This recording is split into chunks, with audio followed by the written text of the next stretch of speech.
Meus avós construíram a casa onde tudo aconteceu no final dos anos 70. Era uma época diferente, cheia de esperança e vontade de recomeçar. A casa foi o grande sonho da vida deles: 2 andares, varanda ampla, jardim no fundo, 2 garagens, uma pequena edícula onde, por um tempo, minha tia morou com o marido e os filhos. Para todos nós, aquele lugar representava segurança, união e, acima de tudo, lar. Mas com o passar dos anos, as paredes daquela casa começaram a esconder algo mais sombrio. Nunca aconteceu nada de trágico lá. Ninguém morreu entre aquelas paredes, ninguém brincou com o Ouija, nem tentou se comunicar com o além. Era uma casa comum, com uma família comum. Mas, por algum motivo, parecia que eles nos escolhiam mesmo assim. As primeiras coisas estranhas começaram a acontecer quando eu ainda era bem pequeno, mas só entendi o peso daquilo muitos anos depois.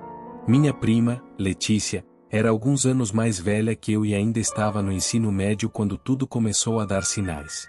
Ela sempre foi muito reservada, estudiosa, do tipo que passava tardes inteiras trancada no quarto com seus livros e músicas baixas tocando ao fundo.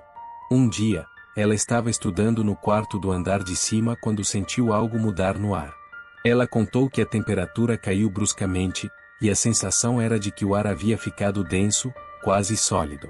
Ela parou de escrever, gelada, sentindo como se tivesse entrado num freezer. E então, aconteceu.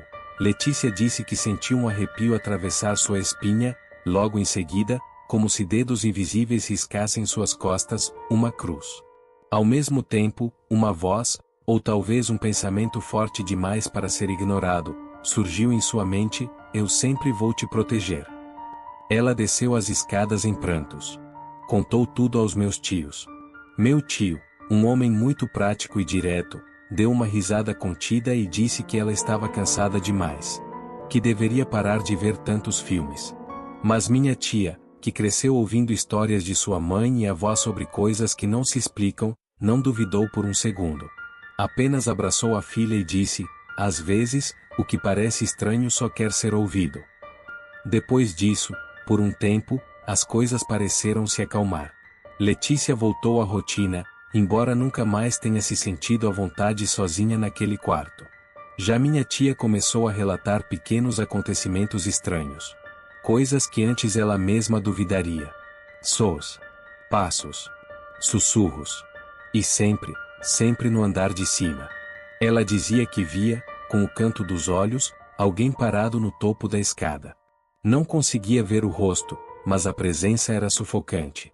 Um aperto no peito, como se estivesse sendo esmagada por dentro. Ainda assim, ela se mantinha serena. Sabia que o mundo tinha mais do que os olhos podiam ver. Mas uma noite em especial mudou tudo. Meus tios dormiam no quarto do fundo, quando minha tia acordou assustada, sem entender porquê. O quarto estava escuro, apenas com o contorno dos móveis delineados pela luz da lua. Foi então que ela ouviu. Um homem alto, muito alto, parado no canto do quarto. Ele usava um chapéu de abas largas, que escondia parte do rosto, e um casaco longo, que ia até os pés. Não havia som, nem movimento. Apenas a presença. Aquele algo que congelava o sangue. Ela tentou acordar meu tio, mas não conseguiu se mover. E então ele falou: você vai morrer em breve. Foi tudo o que disse. E desapareceu. No dia seguinte, minha tia contou o que viu. Meu tio, como sempre, achou que ela sonhou. Mas a partir desse dia, a figura do homem do chapéu passou a aparecer com frequência. Letícia também o viu, várias vezes. Ele estava em pé na porta do quarto, na escada, ou parado em silêncio na sala, quando ninguém mais estava por perto. E nunca era um vislumbre rápido. Ele permanecia ali, imóvel, como se esperasse algo. Naquela época, eu tinha por volta de 8 anos. Sempre fui uma criança medrosa, e tinha um pavor absurdo de subir sozinho para o andar de cima. Dizia que tinha alguém lá. Que algo me observava. Eu implorava para que colocassem o computador no meu quarto, mas meus pais diziam que eu estava sendo dramático. Eles não entendiam o que eu sentia. O frio. O medo constante. A sensação de que, ao virar uma esquina, eu daria de cara com ele. Com o passar dos anos, os sons ficaram mais intensos. Batidas inexplicáveis no teto, arranhões na madeira, passos no corredor quando todos estavam dormindo. E ninguém parecia dar importância. Minha mãe acabou dormindo comigo por muito tempo, pois eu não conseguia ficar sozinho à noite. Era como se o escuro chamasse ele de volta. Tudo parecia ter cessado quando completei 12 anos. Durante 4 anos, não vi, nem ouvi nada. Comecei a achar que talvez tivesse inventado tudo, fruto de uma imaginação fértil. Mas então, aos 16, tudo voltou. Naquela noite, acordei no meio da madrugada para ir ao banheiro. Ao passar pelo corredor do andar de cima, senti um calafrio me atravessar como uma lâmina. Quando entrei no banheiro, percebi que algo estava errado. O espelho parecia opaco. A luz do corredor falhava. E então, ao virar de costas para sair, ele estava lá. O homem do chapéu. Muito alto, com cabelos longos, o chapéu cobrindo parte do rosto. Um casaco escuro e pesado, que roçava no chão. Os braços longos demais para o corpo. E de novo, nenhuma palavra. Apenas aquela respiração, pesada. Distorcida. Como o som de algo que não pertence a este mundo. A partir desse dia, ele começou a me visitar. À noite, principalmente. Em cantos escuros. Nos reflexos das janelas. Uma vez, juro que o vi parado no quintal, olhando para a casa, com a cabeça levemente inclinada para o lado. Como se estudasse os nossos hábitos. Como se estivesse esperando o momento certo. Nunca encostou em mim. Nunca falou.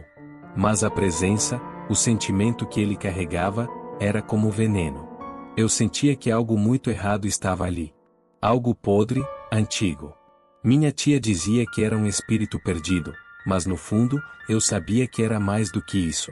Ele escolhia. Ele observava. Ele aguardava. Pouco depois disso, minha mãe começou a adoecer. A princípio, eram sintomas vagos. Cansaço. Dores.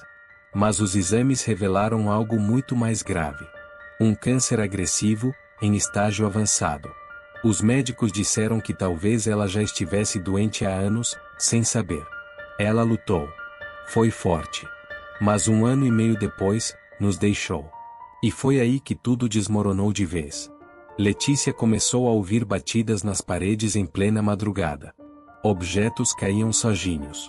Lâmpadas piscavam e queimavam com frequência. A energia da casa parecia densa, pesada. As plantas do jardim começaram a morrer sem explicação. O silêncio era ensurdecedor. Um tipo de silêncio que grita, que te persegue. Foi quando eu decidi ir embora. Mudei-me para outro estado com minha namorada, que hoje é minha esposa. A nova casa era simples, mas iluminada, arejada. Pela primeira vez em anos, dormi uma noite inteira sem pesadelos. Achei que havia deixado tudo para trás. Mas a verdade é que esse medo, ele nunca me abandonou. Sempre que escuto um som estranho, ou passo por um corredor mal iluminado, espero vê-lo ali. Parado. Me observando. Hoje, tento levar uma vida normal. Trabalho, estudo, tenho amigos. Mas há noites em que acordo com a sensação de estar sendo observado. E nessas noites, não importa o quanto eu tente me convencer do contrário, no fundo, eu sei que ele ainda está por perto. Fugir daquela casa não foi o fim da história, foi apenas uma pausa. Por muito tempo, tentei racionalizar tudo. Dizer a mim mesmo que a mente da gente prega peças. Que o luto, o trauma, a convivência com o medo por tantos anos, poderiam justificar aquelas visões, aqueles sons. Mas, no fundo, eu sabia que não era bem assim. Não era só sobre mim. Era sobre ele. Sobre aquela figura que nos acompanhava como uma sombra encostada na pele. Depois que minha mãe faleceu, Letícia ficou um tempo morando na casa com meu tio. Ela estava na faculdade, tentando seguir a vida, mas dava para ver que algo nela tinha se quebrado. Não apenas pela morte da mãe, mas pelo clima que se instaurou naquela casa. A energia estava diferente, como se o próprio ar tivesse se tornado pesado. Letícia dizia que o homem do chapéu aparecia com mais frequência agora. E o mais perturbador era que ele já não estava apenas no andar de cima. Ela passou a vê-lo no quintal, no corredor da cozinha, no espelho do banheiro, atrás do reflexo. Às vezes, ele estava imóvel, como sempre. Outras, parecia deslizar pelo ambiente, como se estudasse o espaço, procurando algo, ou alguém. Meu tio finalmente começou a mudar seu discurso. Antes tão cético, ele passou a trancar a porta do quarto à noite, e dormia com uma faca embaixo do travesseiro. Ele nunca admitiu diretamente que via a figura, mas não precisava. Dava para ver no olhar dele, aquele medo silencioso que só quem já foi tocado por algo inexplicável conhece. Em uma das vezes em que voltei para visitar Letícia, ela me mostrou algo que me deixou em choque. Ela havia começado a escrever um diário, registrando tudo o que acontecia. Em uma das páginas, havia um desenho. Um rascunho a lápis, meio tremido. Era o homem do chapéu. A mesma silhueta que eu tinha visto tantas vezes na infância, nos meus pesadelos, nas madrugadas. Era ele. E o mais assustador? Eu nunca tinha descrito ele para ninguém. Nunca falei do casaco longo, dos braços desproporcionais, do chapéu que escondia o rosto. Mas lá estava. Exatamente como eu me lembrava. Foi aí que percebi que não era só uma manifestação. Ele estava ligado a nós. A nossa família. Como uma maldição antiga, um espírito que nos seguia não por acaso, mas por algum laço invisível que não conseguíamos entender. Tempos depois, Letícia se mudou. Foi morar com o namorado em outra cidade, bem longe dali. A casa ficou vazia por alguns meses, até que meu tio resolveu vender. E foi nesse momento que as coisas chegaram a um novo nível. O corretor que ficou responsável pela venda me ligou um dia, completamente nervoso. Disse que, durante uma visita com um casal de compradores, a mulher se sentiu mal na escada. Disse que estava com falta de ar e que havia um homem parado lá em cima, só olhando. O marido dela subiu para verificar, e não encontrou nada. Mas, na mesma noite, o casal desistiu da compra. Outras pessoas tentaram alugar. Algumas ficavam uma semana, outras nem isso. A mesma história. Sons, sombras, sensação de pânico. Um inquilino chegou a dizer que acordou no meio da madrugada e viu um homem parado no canto do quarto, respirando alto, com um cheiro forte de mofo no ar. Ele foi embora no dia seguinte. A casa ficou vazia por anos. Hoje, já com minha própria vida em outra cidade, tento manter distância de tudo aquilo. Letícia também. Às vezes conversamos sobre o que aconteceu, e nos perguntamos se aquilo tudo acabou mesmo. Se ele ficou preso naquela casa, ou se apenas escolheu um novo jeito de nos vigiar à distância. Minha esposa nunca viu nada, e eu nunca contei a ela os detalhes. Talvez por medo de reabrir portas que finalmente pareciam fechadas.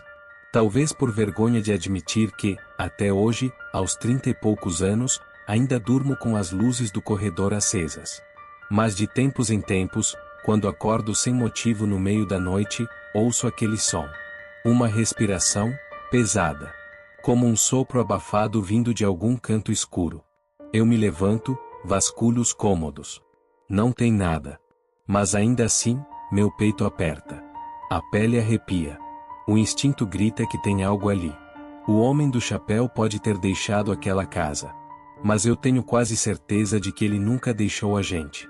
E, por mais que o tempo passe, e que a vida tente seguir seu curso, tem coisas que simplesmente nunca vão embora. Eu me pergunto, o que era aquela coisa? O que poderia ter acontecido naquela casa para atrair uma presença tão sombria? Se alguém souber, por favor, me diga. Gostou do vídeo? Se inscreva em nosso canal, curta e compartilhe. Até o próximo vídeo.